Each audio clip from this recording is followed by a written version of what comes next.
राजा दाऊद का परमेश्वर से रिश्ता इतना नजदीकी का था कि वो उन्हें अपने जीवन की हर परिस्थिति में सहायता करते हुए देखते हैं।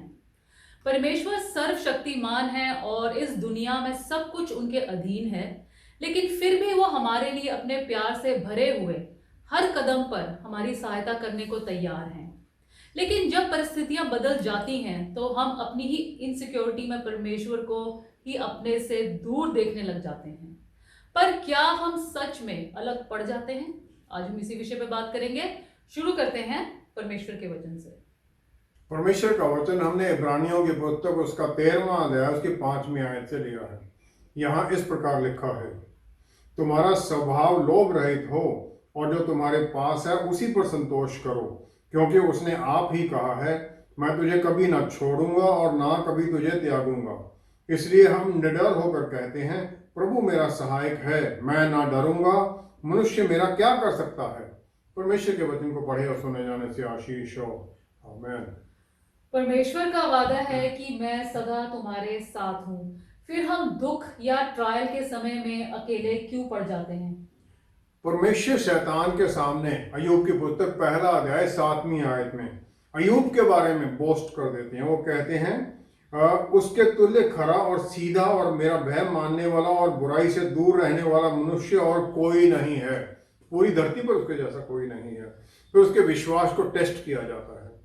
अय्यूब के बच्चे, सब बच्चों की मृत्यु हो जाती है, उसका धन दौलत छीन जाती है, उसके शरीर पर बॉयल फोड़े हो जाते हैं, सारे शरीर के ऊपर। अय्यूब का 2 अध्याय फिर 9वीं आयत में उसकी पत्नी उसके शारीरिक दुख को, आत्मिक आइसोलेशन है, परमेश्वर से वो अलग हो समझता है अपने आप को, जो उसकी इज्जत थी वो भी खत्म है। तो उसकी पत्नी उसे कह देती है, परमेश्वर की निंदा कर और मर जा। वो उसका दुख नहीं सह सकती है। अय्यूब के तीनों दोस्त उसे किसी गुप्त पाप के बारे में ही बोलते रहते हैं कि तुमने कोई पाप किया जिसके कारण तुम सफर कर रहे हो। लेकिन उसकी 29वां अध्याय 2 आयत से अगर हम देखें, अय्यूब के दर्द जो है वो परमेश्वर से अलग होने का है। वो कहता है, यहाँ इस प्रकार लिखा है, भला होता कि मेरी दशा बीते हुए महीनों किसी होती जिन दिनों में परमेश्वर मेरी रक्षा करता था, जब उसके दीपक का प्रकाश मेरे सिर पर रहता था और उससे उजाला पाकर मैं अंधेरे में चलता था। वे तो मेरी जवानी के दिन थे जब परमेश्वर की मित्रता मेरे डेरे पर बनी रहती थी। उस समय तक तो सर्वशक्तिमान मेरे संग रहता था। उसके मन में ये अफसोस है, उसके दर्द है कि परमेश्वर ने मुझे छोड़ क्यों दिया है। पूरी डिस्कशन में अय्यूब कभी भी ये प्रार्थना नहीं करता कि मेरी सेहत ठीक हो जाए, जो मेरा धन दौलत खत्म हो गई है वो मुझे वापस मिल जाए, मेरे बच्चे वापस कुछ हो जाए। कभी भी नहीं प्रार्थना करता है वो हर वक्त परमेश्वर से नजदीकी रिश्ते में ही रहना चाहता है।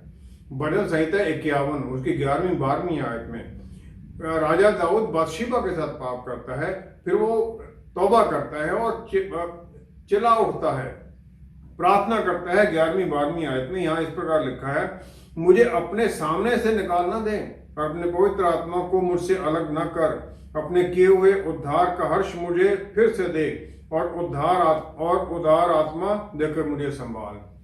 वो कहता, पवित्र आत्मा परमेश्वर मुझे दे दो और मुझे संभालो।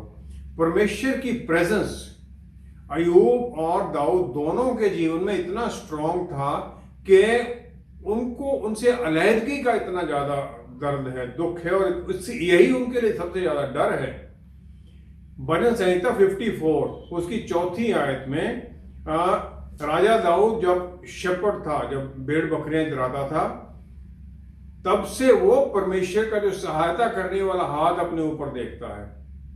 फिर वो भजन संहिता 54 की 4थी आयत में कहता है, परमेश्वर मेरा सहायक है। और यहाँ पर जो इब्रानी भाषा का शब्द है एजर, जिसका मतलब है सहायता करना, सपोर्ट करना, और एड, वो भी सहायता करना ही है। और ये शब्द है कि डिस्ट्रेस में, जब तकलीफ में हैं इस दुनिया में, जब चारों तरफ से हमें परेशानी होती, उस समय सहायता।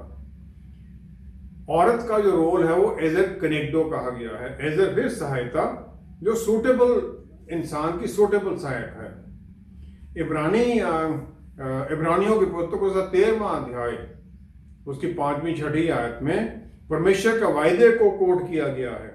परमेश्वर का वायदा है कि मैं तुझे कभी ना छोड़ूंगा और ना कभी तुझे त्यागूंगा। इसलिए हम निडर होकर रहते हैं, प्रभु मेरा, हम निडर होकर कहते हैं प्रभु मेरा सहायक है, मैं न डरूंगा, मनुष्य मेरा क्या कर सकता है। पौलुस रसूल जिन्होंने ये पुस्तक लिखी वो भी मनुष्य परमेश्वर को अपना सहायक मानते हैं। जो यहाँ ग्रीक भाषा का शब्द है वो है बोइथोस। ये एक ही बारी यहीं इस्तेमाल किया गया। जो उसका मतलब क्या है वो उसके बारे में है जो पुकार सुनकर एकदम भागता है सहायता देने के लिए। परमेश्वर को डिफाइन जो हेल्पर किया गया है वो इस प्रकार है, जो ही पुकारा वो भागते हैं हमारी सहायता करने के लिए। हर पल वो हमारी सहायता करने के लिए तैयार हैं जो ही हम उन्हें पुकारते हैं, और फिर वो जो अपनी सहायता किसी दूसरे के द्वारा हमारे पास भेजते हैं। उत्पत्ति 1 का 28वीं आयत, परमेश्वर ने 26, 27, 28, परमेश्वर ने इंसान को अपने अक्स और रूप में बनाया, लेकिन इंसान को परमेश्वर के स्थान लेने के लिए नहीं बनाया गया कि वो परमेश्वर बन जाएगा। उत्पत्ति 3 की 5वीं आयत में सांप का जो टेम्पटेशन है ईव के लिए वो यही है कि तुम अपने परमेश्वर बन जाओ और तुम अपने आप को ऊपर उठा लो ताकि तुम अपने जीवन में तुम्हारा कंट्रोल हो जाए। निर्गमन 32 की पहली आयत, जब मूसा तकरीबन 1 महीने तक पहाड़ से नहीं नीचे उतरता है तो वो परमेश्वर के पास जब 10 आज्ञाएं उसे मिलती हैं, तब लोग हारून को कह देते हैं अब हमारे लिए देवता बना जो हमारे आगे आगे चलें, क्योंकि उस पुरुष मूसा को जो हमें मिस्र देश से निकाल लाया है हम नहीं जानते कि क्या हुआ। मूसा उन्हें निकाल के नहीं लाया था, परमेश्वर उन्हें निकाल कर लाए थे, लेकिन इजरायली लोग मूसा को ही मानने लगे कि वो निकाल के लाए और परमेश्वर की अथॉरिटी और पावर को खंडित करने लग गए। दूसरा है इजरायली लोग और उन्होंने वो बछड़ा बनाया वहां पर। तो इस प्रकार उन्होंने सिर्फ परमेश्वर को ही नहीं रिजेक्ट कर दिया जो उनके पिताओं के फोरफादर्स के परमेश्वर थे, लेकिन उन्होंने एक मिस्री परमेश्वर को पूजा करना भी तैयार हो गए। वो यिर्मयाह नबी की पुस्तक 17वां अध्याय 10वीं आयत में, परमेश्वर हमारे मनों को जानते हैं। और उजिया राजा की मृत्यु के बाद यशायाह नबी को परमेश्वर चुन लेते हैं कि वो उनके लोगों को जाकर वचन सुनाएं। वचन कैसे सुनाएं? यशायाह नबी 6 अध्याय 9वीं 10वीं आयत में परमेश्वर उसे कहते हैं, या यशायाह नबी को कहते हैं, सेनाओं का जा और इन लोगों से कह, सुनते ही रहो परंतु ना समझो, देखते ही रहो परंतु ना बूझो। तो इन लोगों के मनों को मोटा और उनके कानों को भारी कर और उनकी आंखों को बंद कर, ऐसा न हो कि ये आंखों से देखें और कानों से सुने और मन से बूझें और मन फिराएं। परमेश्वर ने उनके मनों को जांच लिया, उसने कहा इनको उल्टा ही संदेश दो। जब हम उनसे पलट जाते हैं तो परमेश्वर भी हमारे से दूर हो जाते हैं।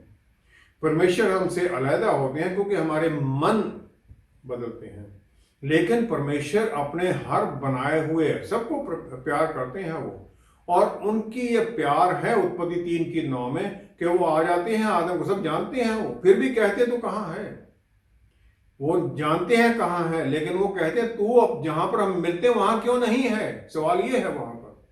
यिर्मयाह नबी की पुस्तक 29 का 11 से 13वीं तक परमेश्वर की एक प्लान है सबके लिए, लेकिन वो प्लान भविष्य और आशा वाली प्लान तभी चलती है जब हम उन्हें ढूंढते हैं और फिर हम परमेश्वर को पा लेते हैं और फिर अपनी प्रार्थनाओं का उत्तर भी पाते हैं और आगे उनकी सहायता में बढ़ने लग जाते हैं।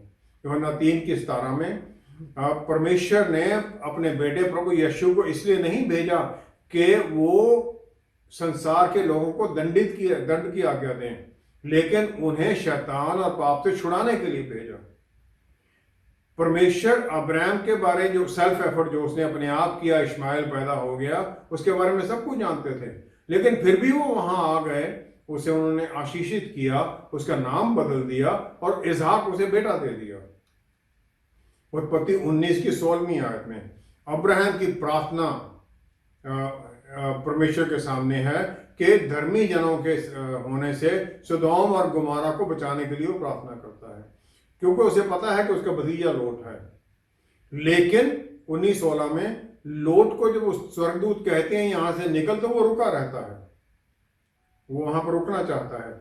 वो उसका हाथ पकड़ते हैं, उसकी पत्नी का हाथ पकड़ते हैं, उनकी दोनों बेटियों का हाथ पकड़ते हैं, क्योंकि परमेश्वर उनके ऊपर दयावान थे। और उन्हें बाहर निकालकर शहर से बाहर छोड़ देते हैं। परमेश्वर दयावान क्यों थे? अब्राहम के कारण। परमेश्वर फिर भी दयालु हैं, उसे निकालना चाहते थे। हमारे जीवन में बहुत बार हम ऐसी परिस्थिति में आ जाते हैं जहां पर कि हमें परमेश्वर निकालना चाहते हैं, ताकि हम उस जो डर है, जो डेंजर है हमारे आत्मिक जीवन पर, मटेरियल धन दौलत पर, सामाजिक प्रतिष्ठा पर। या मूसा एक बच्चा है, उसे इजरायली कैंप से निकालकर फिरौन के घर में उसे बड़ा किया जाता है, ताकि वो जो उनका दास्ता का एटीट्यूड है उसमें बड़ा ना हो। फिरौन के घर में बड़ा होने से वो वहां के तौर तरीके सीखता है और उसी सिस्टम को उसे चैलेंज करने जाना है। बाद में वो तैयार होता है वहां पर। अयूब की तरह हम भी परमेश्वर के साथ अपने संपर्क को टूटने का दुख समझने लग जाते हैं, हम डर जाते हैं।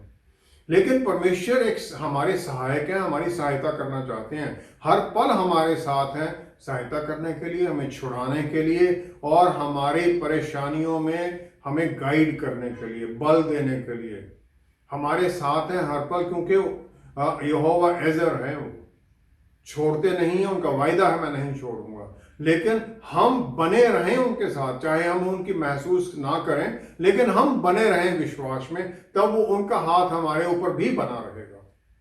परमेश्वर की सहायता अपने जीवन में हम किस तरह की परिस्थितियों में पाने की उम्मीद रख सकते हैं? यिर्मयाह नबी की पुस्तक उसका 32 अध्याय 18वीं 19वीं आयत में यहाँ लिखा है, परमेश्वर बड़ी युक्ति करने वाले और समर्थ्य के काम करने वाले हैं और उनकी दृष्टि मनुष्यों के सारे चाल चलन पर लगी रहती है। वो देखते रहते हैं, हमारे ऊपर नजर लगाए हुए, ताकि हर परिस्थिति में हमारे साथ बने रहें, हमारे जीवन की हर परिस्थिति पर उनका कंट्रोल हो, ताकि हम उस रास्ते पर आगे बढ़े जिस पर वो ले जाना चाहते हैं। 40 सालों तक उन्होंने इजरायली लोगों को डेजर्ट में संभाला।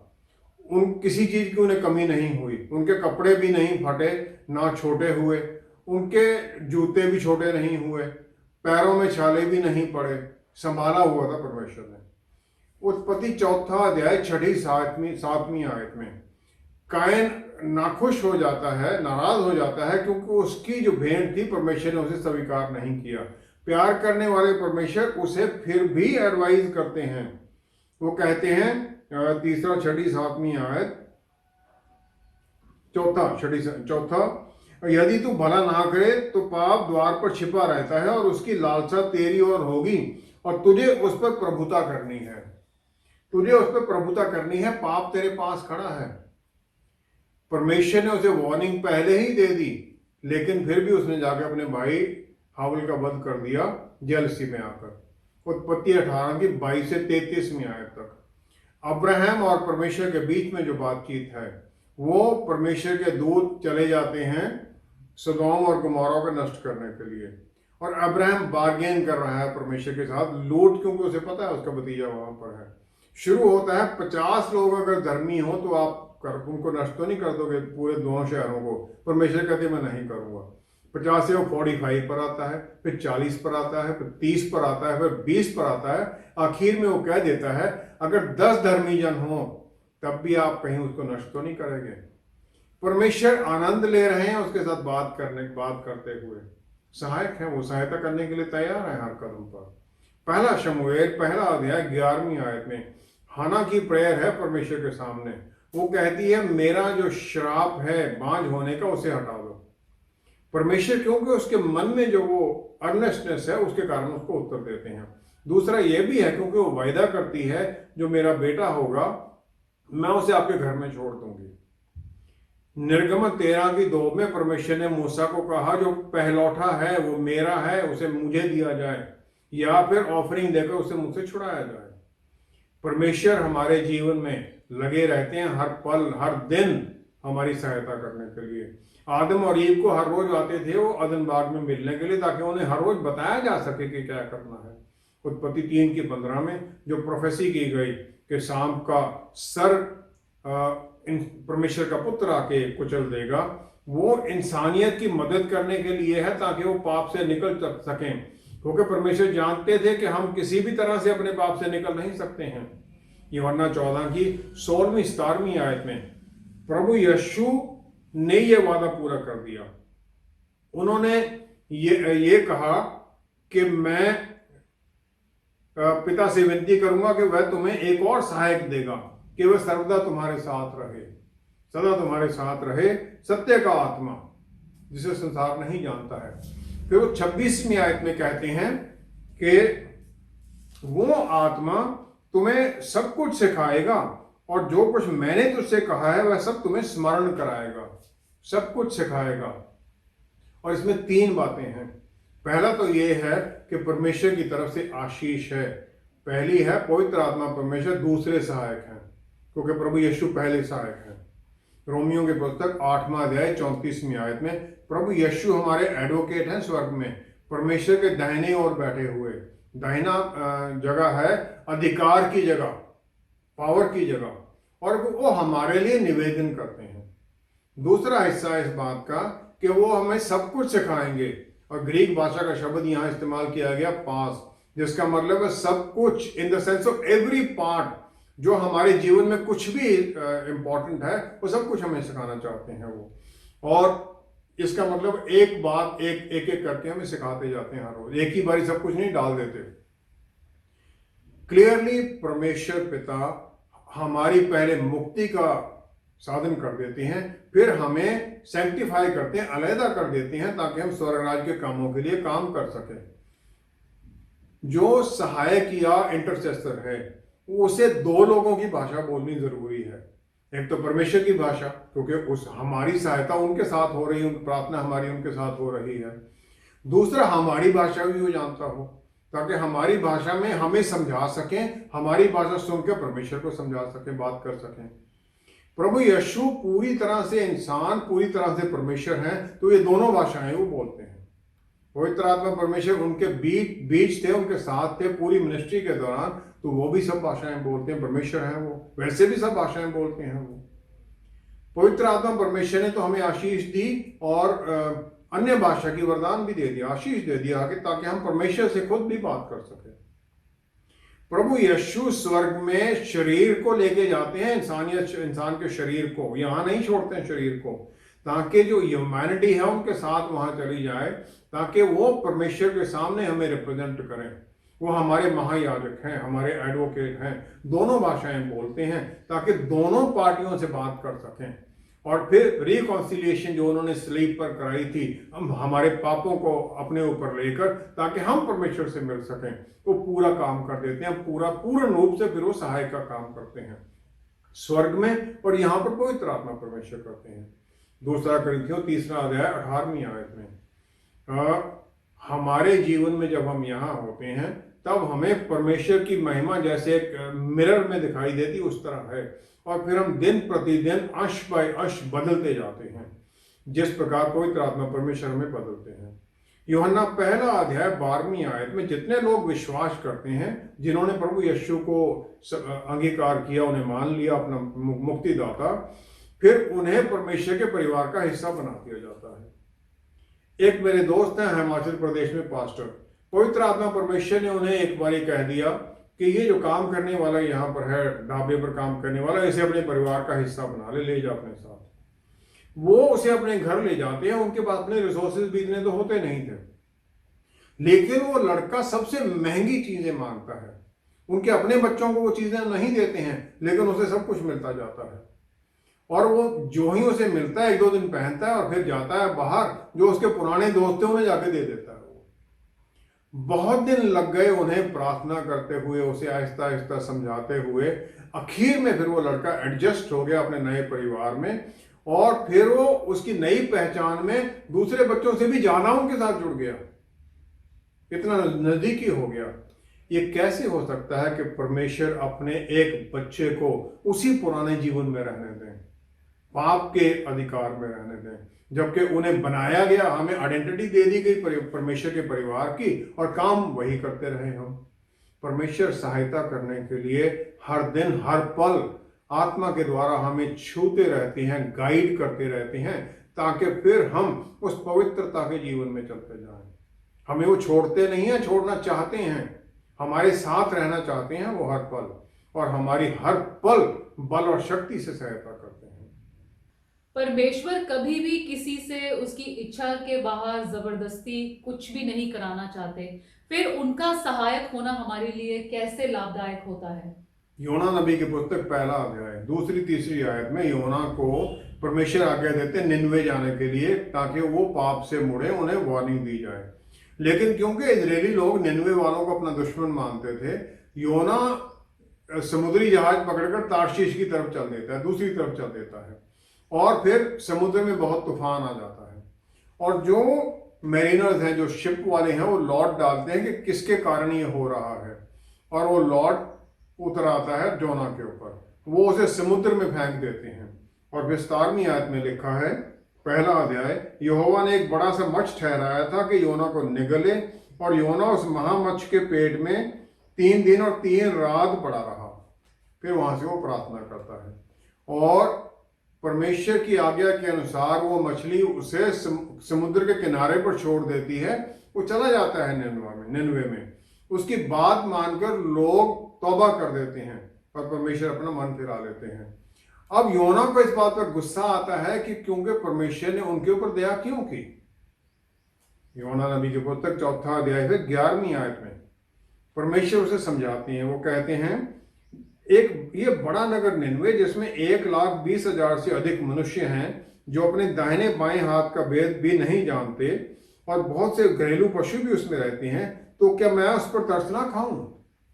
परमेश्वर कहते, मैं उन्हें कैसे नष्ट कर सकता हूं? जब उन्होंने तौबा कर ली, वो मुड़ आए मेरी तरफ। तो परमेश्वर हमारे ऊपर इसी प्रकार दया वाला हाथ रखना चाहते हैं। यूहन्ना नबी की पुस्तक इंजील 10वां अध्याय 14 से 16वीं आयत में प्रभु यीशु अपनी पहचान बताते हैं कि मैं अच्छा चरवाहा हूं जो अपनी भेड़ों को जानता है, और भेड़ें भी उन्हें जानती हैं। फिर वो उन भेड़ों की तरफ अपनी केयर क्या है, उनकी के दूसरे जो लोग हैं उनके लिए उनके मन में क्या है, वो कहते हैं मेरी और भी भेड़ें हैं जो इस भेड़शाला की नहीं, मुझे उनका भी लाना अवश्य है। वे मेरा शब्द सुनेंगी, तब एक ही झुंड और एक ही चरवाहा होगा। जो विश्वास में नहीं है उनके बारे में बात करते हैं। परमेश्वर जानते हैं कि हम क्या करना चाहते हैं और क्या हम करेंगे, फिर भी हमें वो वापस लाना चाहते हैं अपनी तरफ। मुझे 1978 में नागालैंड में एक पास्टर ने एक बाइबल दे दी। मैंने उसे खोला ही नहीं और अपने पाप के कामों में लगा रहा मस्त बिल्कुल। और एक परिस्थिति ऐसी आ गई जब अंधेरा इतना ज्यादा हो गया कि मुझे वचन पढ़ना ही पड़ा और मुझे वापस आना पड़ा। दूसरा पत्रस 3 अध्याय 9वीं आयत अगर हम देखें, दूसरा पत्रस 3 अध्याय 9वीं आयत में परमेश्वर नहीं चाहते कि कोई नष्ट हो, वरना यह कि सबको मन फिराव का अवसर मिले। सबको मन फिराव का अवसर मिले। वो नहीं चाहते कि सब कोई नष्ट हो, मेरे लिए वेट करते रहे वो। परमेश्वर जानते हैं कि हमारे भीतर क्या है, हम क्या करेंगे। उन्होंने हमारे लिए क्या निश्चित किया वो भी वो जानते हैं, और हमारे ऊपर फिर वो नजर जमाए रखते हैं, ताकि जब भी हम उन्हें पुकारें तो एकदम वो आते हैं। मार्को 6 अध्याय 45 से 51 आयत तक चमत्कार होता है। 5,000 परिवारों को 5 रोटियां हैं और 2 मछलियां हैं, उनके द्वारा तृप्त कर दिया जाता है, खाना खिलाया जाता है। तो परमेश्वर प्रभु यीशु उसके बाद में पहाड़ी पर चले जाते हैं प्रार्थना करने के लिए। मार्कुस 6 उसकी 45 आयत में प्रार्थना करते हैं, और रात में अकेले हैं सारी रात। 47वीं आयत में जब उन्होंने देखा कि वे खेते खेते घबरा गए हैं क्योंकि हवा उनके विरुद्ध है, तो रात के चौथे पहर के निकट वे झील पर चलते हुए उनके पास आते हैं, और फिर वो उनके साथ नाव में चढ़ जाते हैं, और तूफान शांत हो जाता है और नाव किनारे पर पहुंच जाती है। प्रार्थना कर रहे हैं वो परमेश्वर के सामने, लेकिन उनके मन में वो नजर, आत्मिक तौर पर उनकी नजर चेलों पर भी लगी हुई है। यूहन्ना 15 की 16वीं आयत में प्रभु यीशु ने वो सब शक हमारे दूर कर दिए। उन्होंने ये कह दिया कि मैंने तुम्हें चुना है, तुमने नहीं मुझे चुना। मैंने तुम्हें किस लिए चुना है? वो कहते हैं कि नियुक्त किया कि तुम जाकर फल लाओ और तुम्हारा फल बना रहे, कि तुम मेरे नाम से जो कुछ पिता से मांगो वह तुम्हें दे। तुम फल भी लाओ और फल बना भी रहे। परमेश्वर ने हमें चुना है एक विश्वासी को उनके आशीष में चलने के लिए। फिर उन्होंने ये नियत कर दिया कि ये फल लाएगा, कितना फल लाएगा, कैसा फल लाएगा, और यही नहीं, इसकी जो लास्टिंग वैल्यू भी होनी चाहिए जो फल आना है। अफसियों की पुस्तक 2 अध्याय 10वीं आयत में पौलुस रसूल कहते हैं, हम उनकी वर्कमैनशिप हैं, प्रभु यीशु में हमें बनाया गया है ताकि हम वो अच्छे काम करें जो हमारे लिए पहले ही नियत कर दिए गए हैं। यूहन्ना 15:11 में प्रभु यीशु ने हमें चुना, फिर वो ये कहते हैं कि मैं ये सब कुछ तुम्हारे लिए करता हूं ताकि मेरा आनंद तुम्हें बना रहे और तुम्हारा आनंद पूरा हो जाए, मे बी फुल। वो चाहते हैं कि मेरा आनंद पूरा हो, मैं आनंदित रहूं। प्रेरितों की पुस्तक 9वां अध्याय 16वीं आयत में पौलुस रसूल को चुना जाता है और फिर अनानियास को परमेश्वर बताते हैं कि तू जा, उसे मैं बताऊंगा बाद में उसने मेरे नाम के लिए कितने दुख सहने हैं। फिलिपियों की पुस्तक 4 अध्याय 4 आयत में वो दुख सहने वाला जो अपोस्टल है पौलुस रसूल, वो कह देते हैं परमेश्वर में आनंदित रहो। मैं फिर कहता हूं आनंदित रहो। यहोवा एजर जो हमारी सहायता देने के लिए परमेश्वर हैं, हर पल हमारी हर लड़ाई में साथ चलने के लिए तैयार हैं ताकि हम जीत में बने रहें। प्रभु यीशु ने जो जीत हमें दी है, पवित्र आत्मा परमेश्वर बल और शक्ति की, आत्म संयम की आत्मा है, प्यार की आत्मा है, ताकि हम जीत में चलें, ताकि फिर हम उनके आनंद में चलें, उनका आनंद हम में पूरा हो और हमारा आनंद भी पूरा हो, हम आनंदित बने रहें। परेशानियों में भी फिर हम आनंदित होते हैं। इससे ज्यादा कोई क्या मांग सकता है उस परमेश्वर से? आइए हम प्रार्थना करें। पिता परमेश्वर, क्या ही धन्य है आप, यहोवा एजर, हमारी सहायता करने के लिए, हमें छुड़ाने के लिए अपने बेटे को भेज देते हैं।